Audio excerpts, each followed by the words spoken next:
하나님 말씀 받겠습니다.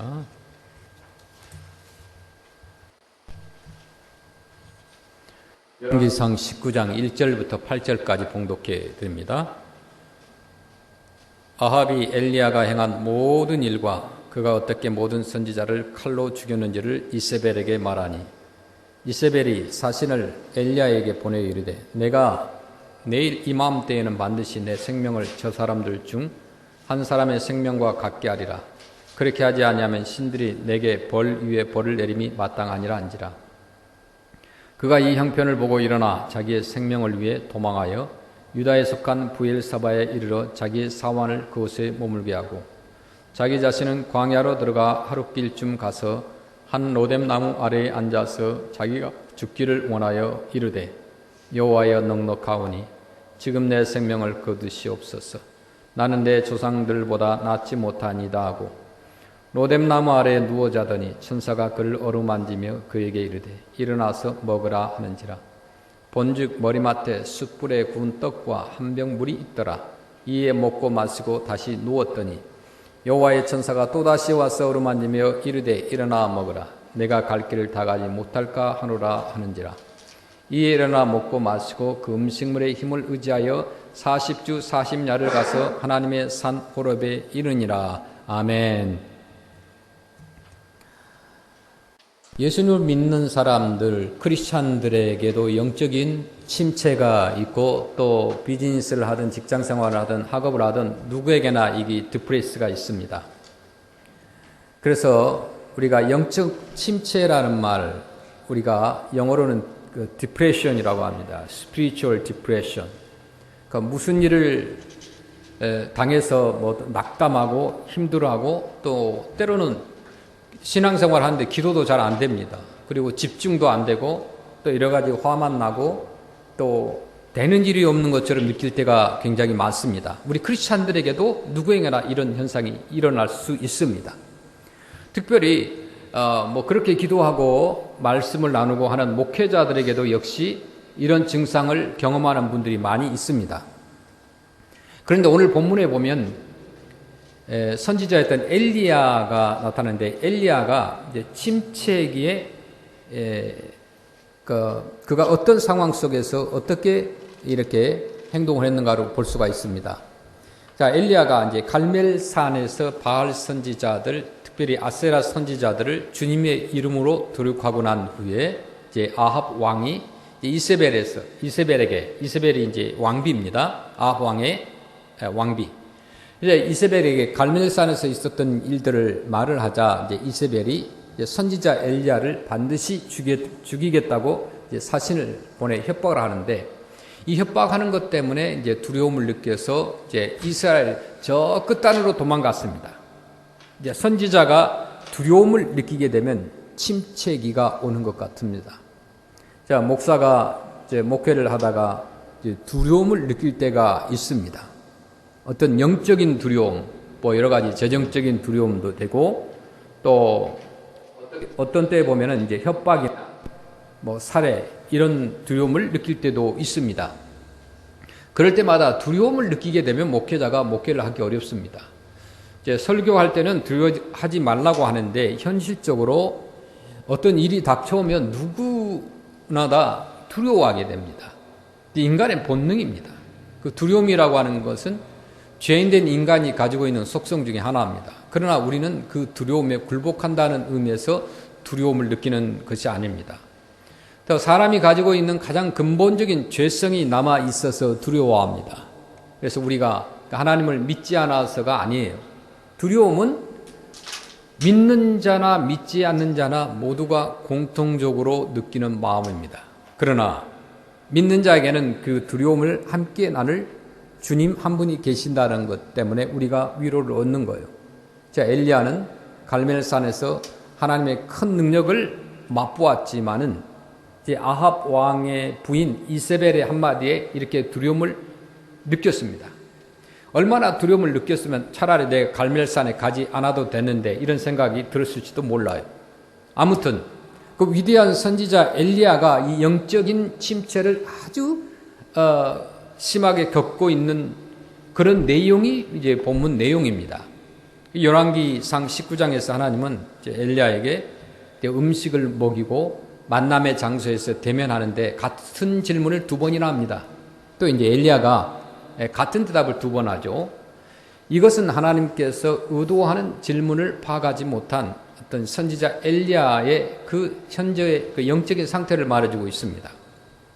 자, 하나님께서 엘리야야 내가 어찌하여 여기 있느냐 이 말에 대한 대답에 이런저런 핑계를 대라고 하신 질문이 아니죠. 어떤 엘리야가 그러니까 각종 은사와 능력으로 그 선지자로 세워서 이스라엘을 위해서 사명을 다했던 그런 선지자입니다. 그런데 왜 여기 있느냐 이런 질문이었을 텐데 변명으로 일관하는 엘리야를 보면서 아마도 하나님께서는 이제 때가 됐구나 생각하셨던 것 같아요. 무슨 때가 되었느냐, 엘리야를 이을 후계자를 세우는 것이었어요. 이후에 엘리야에게 세 가지 명령을 주시는데 맨 마지막이 바로 이런 명령이에요. 16절에 보면 아벨 무홀라 사밧의 아들 엘리사에게 기름을 부어 너를 대신하여 선지자가 되게 하라 그랬습니다. 너를 대신하여 후계자를 세우는 거죠. 이 말은 아마도 엘리야가 은퇴를 준비할 때가 되었다는 것이죠. 이것은 하나님께서 더 이상 네가 필요 없다가 아니라 이제 네가 물러날 때가 되었다라는 거예요. 다른 말로 하면 이제 네가 나와 함께 영원한 처소에서 머물리라 한 것과 같습니다. 쉬운 말로 곧 이 세상을 떠나게 된다는 말입니다. 죽게 된다는 말이에요. 물론 엘리야는 죽음을 보지 않고 하늘로 올라갔습니다. 사람이라고 하는 것은 누구나 영원할 수가 없어요. 언젠가는 나를 대신할 누군가를 세워야 됩니다. 회사든 교회든 어디든지 간에. 그래서 나를 이어서 그 다음에 계속해서 어떤 비즈니스나 또 가정의 일이나 또 교회 일이나 할 수 있도록 우리가 대처하고 기도하는 것이 필요하다는 거죠.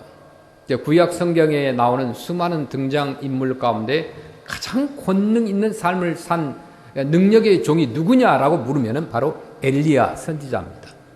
그 엘리야는 하늘로부터 오는 권능을 가지고 수많은 역사와 기적을 일으켰어요. 그렇게 엘리야의 가장 극적인 장면이 바로 열왕기상 18장에 나오는 갈멜산상의 대결이죠. 그래서 열왕기상을 읽다 보면 너무너무 흥분됩니다. 야, 엘리야가 이렇게 하나님 편에서 싸우다 보니까 이 선지자 한 사람이 상대편 바알 선지자 그냥 450명을 이기는 거예요. 그리고 아세라 여신 선지자 400명. 그러니까는 몇 명이에요? 바알 선지자 450명. 그다음에 여신 선지자 400명 하니까 850명을 숫자도 그렇게 많은데도 불구하고 그냥 엘리야 한 사람이 싸움에서 이기고 마는 거예요.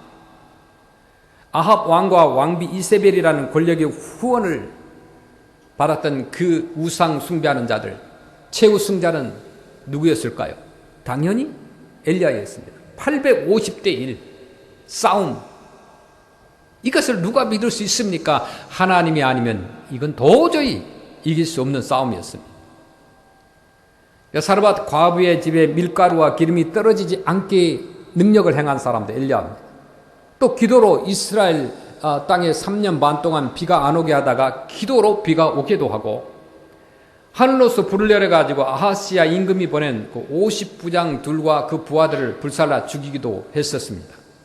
결국 후계자인 엘리사가 지켜보는 앞에서 엘리야는 불수레를 타고 하늘로 승천을 합니다. 자, 한번 기도했다고 하면 하늘에서도 불도 내리고 비도 내리게 할 수 있는 권능의 종이 누구냐? 엘리야였습니다. 그런데 어떻게 대단한 능력의 종 엘리야가 지금 어떤 일이 일어나고 있느냐 이거예요.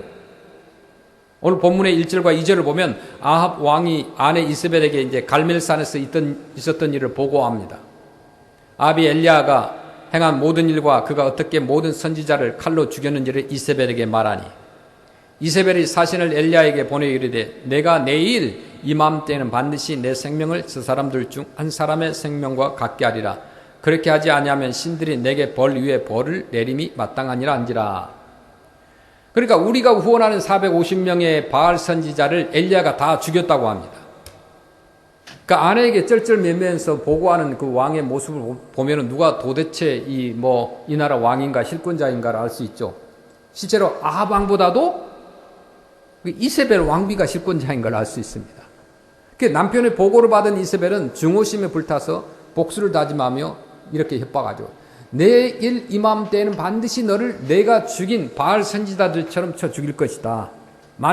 만약 그렇게 하지 못한다면 내가 섬기는 바알과 아세라 신이 내게 큰 벌을 낼 것이다. 그렇게 한 거예요. 아주 무시무시한 협박이죠. 내일 너가 바알 선지자를 죽인 것처럼 내일 내가 사신을 보내서 군대를 보내가지고 너를 죽이겠다는 거예요. 그래 이 협박을 들은 엘리야의 심정이 어떻겠어요? 850명과의 대결에서도 꿈쩍하지도 않았던 엘리야가 그 말을 들으면 당연히 막 웃기지도 않네 그러면서 콧방귀를 뀌어야 할 텐데 엘리야가 이번에는 그렇지 않은 거예요. 죽인다는 협박 앞에서 생명이 아까워서 어떻게 돼요? 도망갑니다. 자, 우리가 본문을 보면서 이런 생각을 하게 됩니다. 아니 어떻게 이런 일이 있을 수 있느냐. 그 놀라운 능력을 가진 선지자가 그까지 이세벨이 뭐가 무서워서 도망을 간단 말인가 라고 생각할 수 있어요. 이해가 안 가죠. 왜 그토록 담대한 엘리야가 이 순간에 무서워 도망을 쳤을까? 그것을 앞서 갈멜산에서 극적인 대결을 벌린 엘리야가 영적으로나 육적으로나 너무 지쳐서 마음의 담대함을 잃어버리고 약해졌기 때문입니다. 그러니까 한마디로 영적으로나 육적으로나 완전 번아웃, 탈진한 상태라는 거예요. 이 삶을 살아가다 보면 열심히 일을 하다 보면 번아웃 되는 경우가 많이 있어요. 꼭 어떤 일을 열심히 해서가 아니라 사업을 잘해서가 아니라 내가 놀아도 번아웃이 생겨요. 작은 일을 하다가도 번아웃 생길 수 있습니다. 저와 여러분의 현재는 어떻습니까? 우리에게 닥쳐오는 고갈은 없습니까? 사실 이런 일이 오늘날 우리 믿는 크리스찬들에게도 많이 일어납니다. 정신없이 큰 일들을 치르고 나면 너무 지쳐버리는 일들이 많이 있잖아요. 많은 중년의 사람들이 이제 휴가철이 되면은 어딘가를 떠나고 싶어 합니다. 젊었을 때는 몰랐는데 이제 중년이 되고 나니까 남들이 가는 휴가도 가고 싶고 또 어떤 사람은요, 그렇게 이 RV를 타고 휴가를 가는 사람, 여행을 가는 사람이 부러워가지고 RV를 불러가지고 예약해가지고 여행을 가는 사람도 있습니다. 그런데 대부분 우리 그 아시안 사람들은 RV를 타고 여행을 하는 것에 갔다 오면 후회를 하더라고요.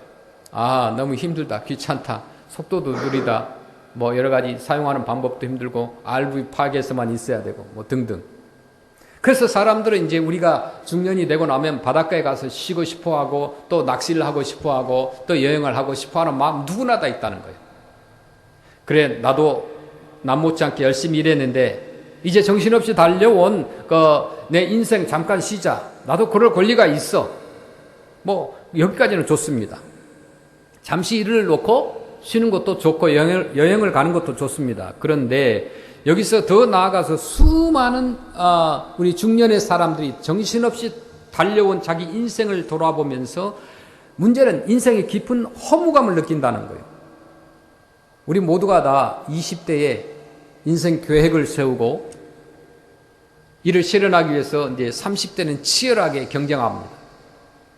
그리고 이제 40대, 이제 50대 중년의 언덕을 넘어설 때면 그때 이제 생각하게 돼요.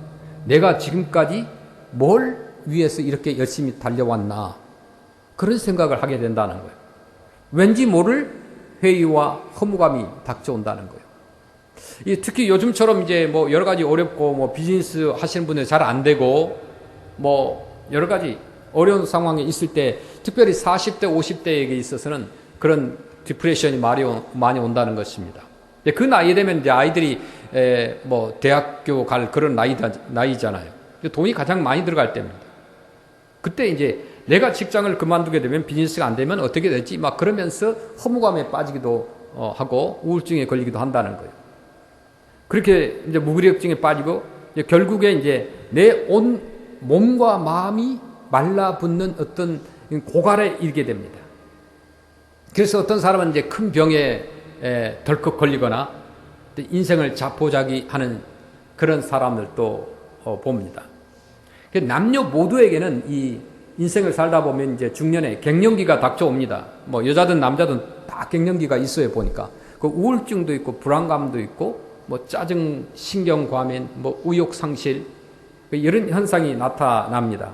이런 현상을 일컬어서 이제 갱년기 증후군이다라고 하는데 왜 이런 현상이 나타날까요? 그러니까 지금까지 이제 어머니들은 여자들은 이제 수십 년 동안을 결혼한 이후에 아내로 엄마로 출산하고 그다음에 가족을 부양하고 바등바등 매달리느라 자기 인생도 없고 늘 어떤 조연 노름만 했는데 도대체 내 인생이 누굴 위해 지금까지 살았느냐라는 그 의문이 생기게 된다는 거예요. 그래서 이 깊은 허탈감과 외로움이 해결되지 않으면 그때 이제 심한 우울증과 상실감에 시달리게 되고 심지어 정신적인 문제가 생기게 된다는 것입니다. 자, 이렇게 세상에서 탈진하는 것도 위험하고 어떤 직장이나 비즈니스나 가정에서 고갈되는 것도 참으로 위험하지만은 이제 그때에 그런 어려움 속에 있을 때에 가장 중요한 것은 내가 누구를 의지하느냐, 누구를 믿고 있느냐, 내가 얼마나 신앙으로 돌아가느냐, 그게 중요하다는 것입니다. 그러니까 지금까지 이제 많은 세월 동안 교회에서 일어난 일들을 많이 봅니다. 그런데 이게 40대, 50대에 돼서 이런 이제 그냥 그 정도 나이에 중년쯤 되었을 때 우울증에 걸린 이제 그런 집사님들을 봅니다. 이제 얼마나 심하냐 하면은 자기 자녀들이 학교를 다니는데도 불구하고 자녀들을 버리고 집을 나가버립니다. 어디로 나가는지 모를 정도로. 자기 변신을 하길 원합니다. 엄청 심한 사람들. 그런 모습도 봐요. 그 어떤 이제 남자들 같은 경우는 잘하던 막 비즈니스 치워버리고 갑자기 막 산속으로 들어갑니다. 산사나이가 된다고 그러고, 뭐 섬으로 들어간다고 그러고, 아주 극단적인 생각을 하는 사람들 수없이 보아왔습니다. 이제 그런 사람들의 문제는 뭐냐면, 교회는 다니긴 다니는데, 그런 영적인 아픔과 고난을 당했을 때에 누구를 의지하고 믿느냐, 누구를 찾느냐, 이런 부분을 못하더라 이거예요. 그래서 우리가 교회를 다니지만은 영적인 고갈을 느낄 때가 있습니다. 그 교회에서도 마찬가지로 집에서도 마찬가지지만 어떤 교회에도 큰 행사가 있은 후에 보면 많은 교회 일꾼들이 탈진 현상이 일어납니다. 그러니까 지난 여름 같은 경우에도 BBS 6주간 하고 나니까 온 몸도 마음도 이제 지치고 다 끝나고 나니까 혼모한 마음이 들 때가 있었습니다. 그래서 가장 더울 때 6주간 이렇게 긴장하며 온 힘과 정열을 쏟는다는 것은 에너지를 다 쏟았다는 거 아니겠습니까? 그래서 당연히 힘들 수 있겠죠. 그럼에도 불구하고 그렇게 큰 행사를 했음에도 불구하고 허전한 마음이 있더라는 거예요. 그래서 너무 탈진해서 엘리야처럼 현실로부터 도망가고 싶은 정도까지 이르면 어떻게 될까요? 우리가 그게 곤란하겠죠. 도망갈 수가 없죠. 지치고 힘들어서 내 안에 있는 모든 에너지와 능력이 다 메말라 버리는 현상을 우리는 영적인 고갈이라고 부릅니다. 이 영적 고갈은 우리가 영적으로 성장하는 데 큰 걸림돌이 됩니다. 이 영적인 고갈에 빠지게 되면 이 일을 실컷 해놓고는 나중에 시험에 들어버리는 경우가 있고 또 여기서 영영 헤어나오지 못해서 신앙 생장이 멈추어버리는 그런 경우가 생기게 됩니다. 그런데 도대체 왜 하나님의 일을 그토록 열심히 하고도 새 힘과 능력을 얻지 못하고 오히려 너무 지쳐 쓰러지거나 도망가고 싶은 생각이 들까요? 엘리야도 그 엄청난 하나님의 일을 성공적으로 마치고 난 후에 더 힘과 능력을 얻어서 아합과 이세벨에게 당당히 맞서야 마땅한데 오히려 너무 지치고 탈진하고 고갈되어서 모든 자신감을 잃고 생명을 부지하려고 도망을 갑니다. 그래서 본문 3절에 보면 엘리야는 이세벨의 권세가 미치지 못하는 유다의 최남단, 그러니까 저 남쪽 끝에 땅 부엘세바까지 도망가서 사환을 그곳에 두고 자기는 광야로 또 하루끼쯤 더 들어가서 아무도 없는 그런 사막 노뎀나무 아래 주저앉았습니다. 열왕기상 19장 3절 4절에 그가 이 형편을 보고 일어나 자기의 생명을 위해 도망하여 유다에 속한 부엘세바에 이르러 자기의 사환을 그곳에 머물게 하고 자기 자신은 광야로 들어가 하루길쯤 가서 한 노뎀나무 아래에 앉아서 자기가 죽기를 원하여 이르되 여호와여 넉넉하오니 지금 내 생명을 거두시옵소서. 나는 내 조상들보다 낫지 못하니이다 하고 로뎀나무 아래에 누워 자더니 천사가 그를 어루만지며 그에게 이르되 일어나서 먹으라 하는지라. 그러더니 엘리야의 이제 입에서 이런 소리가 나옵니다. 여호와여 넉넉합니다. 이제 됐습니다. 지금 내 생명을 취하옵소서. 이 넉넉하다는 말은 이제 그만 됐습니다. 하나님 더 바랄 것도 없습니다. 그런 뜻이에요. 이제 다 끝났다는 거예요.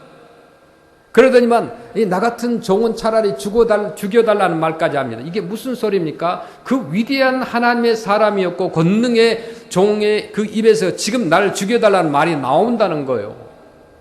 얼마나 지치고 고갈되었으면 이런 말이 더 나올까요? 너무 지치고 힘들면 누구나 입에서 이거 죽겠다 이렇게 소리가 나옵니다. 정말 힘듭니다. 더 나아가서 너무 탈진하고 고갈되면 엘리야처럼 죽겠다라는 말뿐이 아니라 차라리 날 죽여달라는 그런 소리까지 납니다. 그게 인생이에요. 위대한 종 모세도요, 너무 힘드니까 나를 죽여달라고 기도를 했어요. 민수기 11장 15절에 모세가 여호와께 여짜오되 어찌하여 주께서 종을 괴롭게 하시나이까? 어찌하여 내게 주의 은혜를 입게 아니하시고 이 모든 백성을 내게 맡기사 내가 그 짐을 지게 하시나이까? 그러면서 차라리 나를 죽게 해달라는 거예요. 요나 선지자도 그 니느웨를 회개시킨 후에 차라리 죽여달라고 불평을 합니다. 요나서 4장 3절에 여호와여 원하건대 이제 내 생명을 거두가소서. 사는 것보다 죽는 것이 내게 나음입니다 하니. 또 성경에 보면 사도 바울이 얼마나 위대합니까? 아시아에서 너무 고생해서 살 소망까지 끊어졌다는 고백을 합니다. 고린도 후서 1장 8절에 형제들아 우리가 아시아에서 당한 환난을 너희가 모르기를 원하지 아니하노니 힘에 겹도록 심한 고난을 당하여 살 소망까지 끊어지고. 자, 성경의 위대한 선지자들, 위대한 사도도 이런 고난을 당합니다. 이런 아픔을 당하고 어려움을 당합니다. 누구나 다 이런 일이 생길 수 있다는 거예요. 나는 아닌 것처럼 뭐 그렇게 표정 관리할 필요가 없어요. 누구에게나 이런 일이 있어요. 신앙의 깊이나 연륜과 상관없이 지치고 포기하고 싶고 기도도 안 되고 뭐 교회 가는 것이 두려울 때가 있어요. 가끔은 뭐 두려워 교회 가는 것이. 성공적으로 목회를 잘하던 어떤 선교사님들이나 목회자들 중에서요, 갑자기 중병에 걸리거나 쓰러지는 경우를 종종 봅니다. 이제 많이 보게 돼요. 저도 후배들이 많이 생기다 보니까 이제 점점점 중년을 이제 넘어가는 상황이 있다 보니까 그 많은 우리 그 선후배 목회자들을 봅니다. 그렇게 열심히 했던 사람들 중병에 걸려 쓰러집니다. 의학자들이 연구를 했는데 10년 이상 목회한 목회자나 또 선교사들의 그 피로도가 스트레스의 지수가 일반 사람들보다 2배에서 5배 정도 높다고 그래요. 그것을 이해를 이제야 좀 하겠어요. 젊었을 때는 잘 몰랐는데 그 목회자는 초인이 아니라 정말 똑같은 인간이라는 것을 우리가 또 기도하면서 또 이해를 할 필요가 있습니다. 목회자는 가능하면 성도들에게 짐을 주려고 하지 않아요. 또 가능하면 힘들게 하고 싶지 않아요. 그래서 계속 이제 섬기다 보고 포주다 보면 이제 메말라 가는 거예요. 영적 고갈이 생기게 됩니다. 그래서 이제 목회자에게도 있어서 휴가도 필요하고 또 안식년도 필요하고 다 그런 이유가 있다는 거죠. 저는 지금까지 뭐 그런 것을 가져본 적도 없지만은 뭐 그렇다고 해서 뭐 그런 것이 얼마나 내게 유익이 있었는가도 느껴보지도 못했어요. 그만큼 앞만 쳐다보고 달렸기 때문에 그랬습니다. 한국에서 이제 유명한 한 목사님이 이제 간증을 한 그 비디오를 봤습니다. 목회를 하면서 이제 교회가 한참 성장하고 또 뭐 이름도 알려질 무렵에 그게 너무 좋아가지고 밤낮 쉬지 않고 이제 가정은 뒷전으로 하고 교회 일에 몰두하다 보니까 몸과 마음이 너무 지치더라는 것이죠. 그런데 어느 날 갑자기 찾아온 어떤 영적인 침체, 고갈로 인해서 너무도 큰 고통을 받았어요. 그러니까는 우울증에 걸리게 된 거예요, 목회자가. 그래서 차마 이제 성도들에게 말도 못하고 또 아내에게조차도 알릴 수가 없어서 밤마다 혼자 기도한다고 하면서 정말 떼굴떼굴 구르기까지 했다는 거예요. 그러다가 나중에는 정말 엘리야처럼 하나님 차라리 날 죽여주세요 라고 하는 소리가 나오더라는 거예요. 어떻게 목회자 입에서 나를 하나님 죽여주세요 라는 말이 나올까요? 이해할 수 없을 것 같은데 사실 그런 상황에 놓인 사람이라고 한다면 수많은 고통과 침체와 우울증과 어떤 그런 상황 속에 있는 사람들에게 있어서는 그게 남들이 자기를 이해를 못해도요, 정말 자기는 그런 상황 속에 지금 빠져 있다는 거죠. 우리 모두가 그럴 수가 있어요. 또 우리 주변의 친구들이 그렇게 될 수가 있습니다. 그런데 교회 안에서 우리는 가끔 정말 어떤 성도 때문에, 집사님 때문에 뭐 시험 들었다, 권사님 때문에 시험 들었다, 아내 때문에, 남편 때문에 시험 들었다, 막 이렇게 핑계댈 때가 많아요. 사실 원인은 남이 아니라 나라는 것이 나. 정말 여러분들이 생각해 봐야 돼요. 주일날 설교를 들을 때, 그러니까 한마디 말씀이라도 놓치지 않고 내가 그것을 잘 들어야 되겠다, 은혜를 받아야겠다, 이런 생각이 있는지, 아니면 온통 30분도 안 되는 그 설교 시간에 막 왔다 갔다 하는지 몰라. 이게 지금 들리기도 하고 안 들리기도 하고. 정말 주일에 여러분들이 일찍 와서 기도를 좀 할 필요가 있습니다. 늦게 오는 사람들에게는 다 이유가 있어요. 다 이유가 없는 그런 사람이 있겠습니까? 그래서 예배 시간에 너무나 이제 허겁지겁 오다 보면 좋을 수도 있습니다. 영적으로 우리가 은혜를 받지 못하면 집중하기 힘들어요. 그렇게 되면 고개를 숙이게 되고 딴 생각을 하게 됩니다. 그래서 남의 탓으로 남에게 손가락을 돌리는 것보다도 내 자신에게 먼저 성찰을 요구하는 그런 각성이 필요합니다. 그래서 그러면 믿는 자들의, 크리스찬들의 영적 고갈의 원인은 무엇이고, 그러면 성경에서의 해결 방법은 무엇이냐 이게죠. 엘리야는 그 영적인 고갈 상황 속에서 어떻게 해결을 그가 했는가? 왜 하나님의 위대한 종 엘리야에게 이런 탈진과 위기가 찾아왔을까? 또 오늘 살아가는 우리들에게는 왜 하나님의 일을 하고도, 신앙생활을 수십 년 하고도 내가 지치고 상하고 고갈되는 일이 자꾸 생기는 것일까? 우리에게 일어나는 영적 고갈의 몇 가지 원인과 해결 방법을 엘리야를 통해서 우리가 좀 발견해야 됩니다. 첫째, 영적 고갈은요, 큰 일을 마치고 몸과 마음이 모두 지치기 때문에 일어나는 현상입니다. 기계도요, 열심히 돌린 후에는 반드시 쉬어줘야 돼요. 하나님께서 하루 24시간 주 7일을 주신 이유가 있어요. 계속해서 24시간 동안 일하라는 거 아니죠. 24시간 동안 쉬지 않고 기계를 돌리면 기계는 고장날 수밖에 없어요. 쉬었다가 기름도 치고 또 오일도 바꿔주고 뭐 이게 점검도 하고 그렇게 해야 오래 가잖아요. 우리가 큰 일을 한 뒤에는 직장일이든 비즈니스든 교회이든 큰 일을 하고 난 다음에는 적절한 쉼과 휴식이 필요합니다. 학생들에게 방학이 없으면 어떻게 될까요? 공부하기 힘들어요. 방학도 필요해요. 그 방학일을 통하여서 내가 재충전하는 거죠.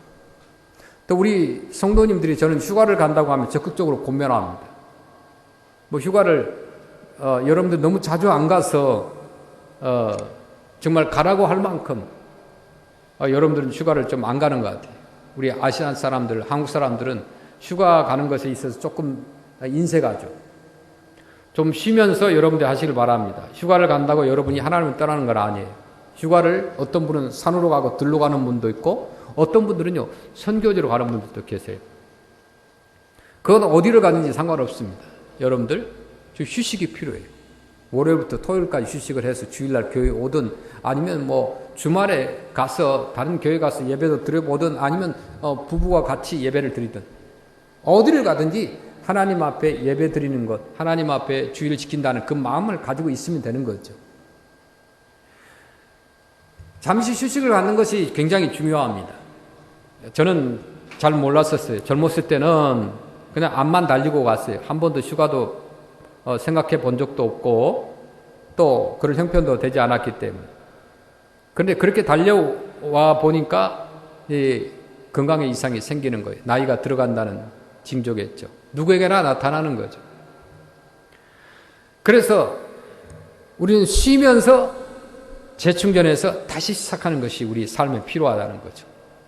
엘리야는 갈멜산 사건 이후에 너무나 지쳐버렸어요. 갈멜산상에서 850대 1로 싸웠죠. 그 영적인 싸움이라는 것이 굉장히 지칩니다.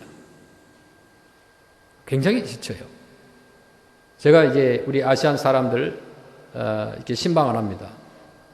몽 사람들, 캄보디안 사람들 신방을 하면 그 집에 가면 불상 같은 것들도 다 있어요. 그 다음에 우상을 이렇게 모시고 있는 집들이 있습니다.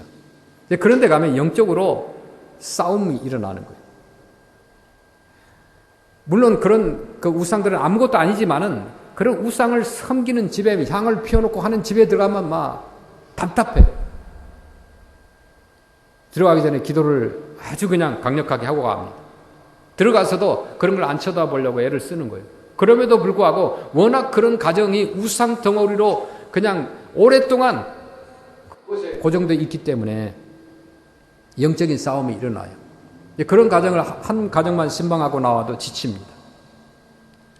자, 엘리야는 갈멜산 사건 이후에 너무 지쳐버렸어요. 그 850대 1이라는 것은 육체적인 싸움이 아니라 영적인 싸움이었잖아요.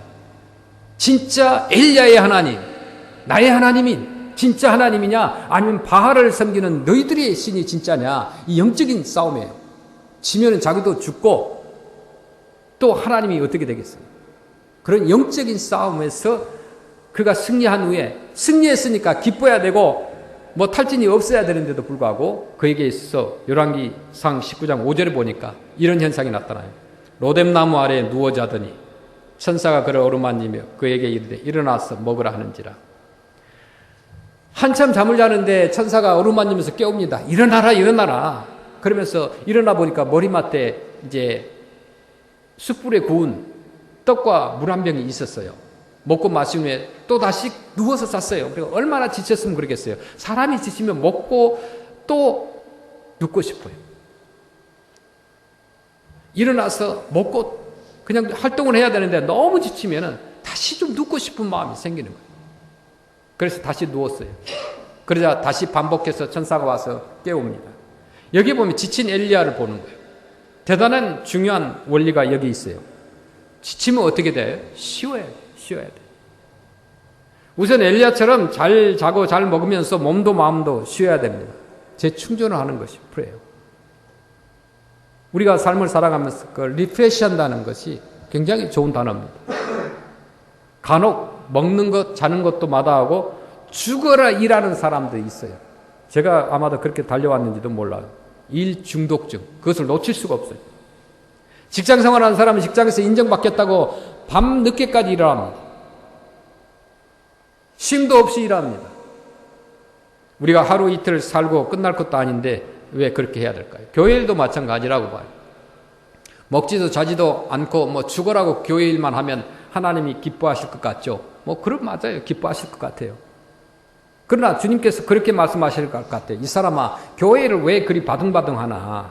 한 해 두 해만 일하고 끝내려고 그러나 좀 쉬면서 좀 하게나. 그렇게 말씀하시지 않겠습니까? 저도 말은 이렇게 하지만 쉴 줄 모릅니다. 하루라도 교회에 나오지 않으면 하루가 어떻게 시작되었는지 끝나는지 모를 정도예요. 한 번도 지금까지 빠져본 적 없습니다. 교회를 안 나온 적은 없어요. 또 아웃 오브 타운 할 때도 마찬가지예요. 지난주에도 새벽 4시에 일어나서 이제 도네이션 땡스기빙 때 나눠줄 물품을 가지러 갔습니다. 그런데 교회 들렸다가야 안심이 돼요. 그냥 가도 돼요. 집에서 다 준비해가지고 트럭에 트레일러 다 훅업해서 갔기 때문에. 그런데 그냥 가고 싶은 마음이 없어요. 교회를 들리고 싶은 마음입니다. 확인하고 싶었어요. 목사도 휴식이 필요하고 재충전이 필요하고 우리 모든 크리스찬들이 다 필요합니다. 여러분요, 지치면 맛있는 거 먹고요 좀 잘 주무시길 바랍니다. 근데 뭐 프레스에서 맛있는 거 찾기가 힘들잖아요. 그래도 이제 찾아보면 있잖아요. 집을 떠나서 가끔은 외딴 곳에 가서 기도하면서 쉬면서 재충전을 해보시길 바랍니다. 이것이 이제 롱런하는 비결이죠. 여러분도 마찬가지죠. 젊었을 때는 교회를 하다가 죽으면 순교라고 생각했을 정도로 열심히 저도 일해왔습니다. 그러다가 만약에 하늘나라 가면 하나님께서 어떻게 하겠느냐, 너 쉬면서 좀 재충전하면서 일하면서 평생 수십 년 일해야 될 텐데 벌써 왔느냐 그러지 않을까요? 교회에 열심히 하는 것은 좋지만 적절하게 쉬고 잘 자고 잘 먹으면서 여러분들이 즐겁게 하시기 바랍니다. 물론 여러분들 너무 잘 쉬고 너무 잘 먹고 집에서 이렇게 잘 쉬고 잘 휴가도 가시면서 교회를 너무 안 하니까 지금 문제가 있지. 교회 일을 열심히 하기 때문에 여러분 쉼이 없고 휴가가 없는 사람 우리 성도 중에는 없어요. 아직까지. 여러분 핑계 삼아서 주님의 자녀들의 기본인 주일 예배도 안 드리는 것은 부끄러운 삶입니다. 두 번째, 엘리야의 영적 고갈은 왜 일어나느냐? 혼자였기 때문에 나타난 현상이에요. 엘리야가 850명의 우상 숭배자들과 혼자 대결한 것은 위대한 일이지만 아무도 없이 혼자 사우нд 가닥에 엄청난 일을 마친 후에 그 깊은 외로움과 고독에 그가 몰리게 됩니다. 엘리야는 고독 때문에 오히려 더 멀리 도망을 갑니다. 사람이 너무 지치고 고독하면요 오히려 숨어버리고 현실에서 도피하는 경향이 있어요. 더 스스로를 고립시킵니다. 도망간 엘리야도 부엘세바의 사환을 두고 자기 혼자 광야로 들어갑니다. 너무 힘들고 고독하니까 자기를 늘 따라다니던 사환조차도 동행하지 못하게 한 거예요. 이렇게 스스로를 고립시키고 현실에서 도피하면 더 외로워지고 더 힘들어져서 영영 헤어나오지 못하게 된다는 거예요. 우리도 혼자 하면 안 돼요. 혼자 하면 멋지고 더 편할 것 같지만 가급적 혼자 하지 마시길 바랍니다. 세상에서는 혼자 할 수 있는 일을 나누어하면 비효율적이라고 비난받지만 하나님의 일은 혼자 할 수 있어도 둘이 셋이 나누어 하는 것이 좋아요. 함께 일하는 사람이 많으면 많을수록 좋습니다. 독선적이고 고집센 사람들, 지나치게 자신을 고립시키고 혼자 하기 좋아하는 사람은 영적 상태가 건강하기 어렵습니다. 그래서 하나님이 우리에게 예수 혼자 믿지 말라고 우리 주변에 공동체를 주신 거요. 우리 주변에 교회 지도자들을 주신 거요. 여러 단체를 주신 거요. 혼자 하지 말고 함께 일하라는 거죠. 작은 것도 여러분 나누시길 바랍니다. 의견을 나누고 기쁨을 나누고 간증을 나누고 그냥 편안하게 여러분의 삶을 좀 나누시길 바랍니다. 그러다 보면 해결이 되고 스트레스도 사라지게 되는 거예요. 여러분의 개인의 문제와 또 가정의 문제와 그런 영적인 문제가 어디서 나오느냐 혼자 해결하려고 할 때 안 된다는 거예요. 감추려고 좀 하지 마세요. 무슨 비밀이 그렇게 많습니까? 특별히 스스로에게 손해가 아니면 나누시길 바랍니다. 그래야 그분들을 위해 기도하죠. 목회자 얘기도 비밀로 하는 사람들이 얼마나 많은지 몰라요. 그러니까 저는 별로 개인적으로 안 좋아하는 것이 그냥 그런 일이 있어요. 뭐 something, somewhere, sometime 뭐 이런 말 별로 안 좋습니다. 모두가 아는데 저 혼자만 모를 때 저는 좀 황당해요. 아, 우리 성도들 다 하는데 저 나만 모르는구나. 뭐 가끔 가다가 내가 좀 불림을 당한다는 느낌이 있죠. 목사가 성도들한테 그런 기분이 들 때가 있어요. 여러분 자꾸 알리고 기도 요청을 하실 때 하나님의 역사가 일어납니다. 그게 신앙생활 아니겠어요? 여러분들이 어디 뭐 가든 무슨 일을 하든 저에게도 좀 알려주세요. 그래서 어떤 사람은 그래요. 저 목사님 걱정할까 봐서 미안해서 안 알려줬다는 거예요. 이런 일들이요. 후진국 사람들이 많이 하는 거예요. 말하진 않아요. 약속 안 지켜요. 옛날에 우리 코리안 사람들 코리안 타임 있었잖아요. 30분 1시간 늦게 오는 거. 그래 여러분 제가 그 일을 지금 느끼고 있어요. 여기서 우리 사역을 하면서 아시안 사역을 하면서 이 사람들 소수민족들 자기들 시간 개념 별로 없어요. 안 지키려고 해요. 그럴 때마다 답답해요. 그리고 그냥 이야기를 안 해. 솔직하게. 나 그럴 때만 너무 답답해. 알지만 얘기를 안 하면 내가 혼자 화가 나기도 해요. 왜 저러나. 진짜 하나님의 사랑으로 그들을 그렇게까지 섬겼는데 불구하고 그냥 핑계만 댑니다. 그럴 때마다 내 자신을 바라보며 내가 과거에 과연 얼마나 또 교회 안에서 목회자들에게도 또 선배들한테도 어른들에게도 어떻게 했는가 내 모습을 바라보기도 합니다. 자, 본문 8절에 보면 엘리야가 잘 자고 잘 먹고 난 후 힘을 얻어서 40주야를 걸어서 하나님의 산 호렙에 이르죠. 이에 일어나 먹고 마시고 금식물의 힘을 의지하여 40주 40야를 가서 하나님의 산 호렙에 이르니라. 열왕기상 19장 8절에 그렇게 나왔죠. 자, 이곳에서 하나님의 음성을 듣고 다시 새 힘과 능력을 얻게 되죠. 엘리야가. 야곱은 자신의 목적을 향해 정신없이 달려간 끝에 장자의 축복도 얻어내고 많은 가족과 재산도 얻어서 금이 환영하지만 형 에서가 자신을 치려고 400명을 거느리고 온다는 소식을 듣게 됩니다. 정신없이 달려온 삶 뒤에 닥쳐온 인생의 크나큰 위기, 이 위기 속에서 야곱은 가족들을 먼저 보내고 자신은 뒤에 남습니다. 그리고 야복 강가에서 혼자 남아서 하나님을 만나고 그분과 씨름한 후에 위기로 닥쳐온 허탈과 고갈을 이겨냅니다. 우리 주님도 이 원리를 누구보다 잘 아셨기에 그토록 바쁜 공생의 가운데 속에서도 예수님께서도 바쁘지만은 새벽 미명에 일어나서 기도하셨던 거예요. 마가복음 1장 35절에 새벽 아직도 밝기 전에 예수께서 일어나 나가 한적한 곳으로 가서 거기서 기도하시더니, 그러니까 하나님은 지쳐서 도피한 그 엘리야를 너 선지자라는 사람이 왜 그 모양이 하고 꾸짖지 않냐 하시고 쉬게 하시고 새 힘을 주셨다는 거예요. 우리가 지치고 탈진해서 하나님 앞에 나오면 하나님은 우리를 꾸짖지 않고 세상에서 지치고 절망해서 집으로 돌아온 탕자를 끌어 안아주는 아버지처럼 우리를 품어주고 새 힘을 얻게 해주신다는 거예요. 이사야 40장 30절 보겠습니다. 소년이라도 피곤하며 곤비하며 장정이라도 넘어지며 쓰러지되 오직 여호와를 앙망하는 자는 새 힘을 얻으리니 독수리가 날개치며 올라감 같을 것이요 다른 박질하여도 곤비하지 아니하겠고 걸어가도 피곤하지 아니하리로다. 아멘. 영적 성장에는 반드시 몇 차례 위기가 있습니다. 누구나 슬럼프가 있어요. 영적 공백기를 겪게 됩니다. 그런데 놀랍게도 이 무시무시한 위기를 거치고 나면요, 영적으로 더 크게 성장하게 됩니다. 그 아이들이 어렸을 때 커가면서 독한 감기에 걸리거나 크게 아프고 나면은 아이들이 그만큼 성장한 것을 모든 부모들이 경험합니다. 우리가 이 코비드 19이라는 것 때문에 이 3년 동안 보면은 영적인, 육적인, 경제적인 것들을 굉장히 침체해 있었어요. 근데 이것이 지나고 나면은 성장해 있잖아요. 3년 동안 못 보았던 아이를 어제 제가 보았습니다. 3년 전에는 그 아이가 3학년이었는데 이제 6학년이 돼가지고 처음으로 교회로 온 거예요. 생각해 보세요. 3년 동안 못 봤던 그 아이를 처음 보니까 그 아이가 전혀 모르는 아이처럼, 새로운 아이처럼 보이더라 이거예요.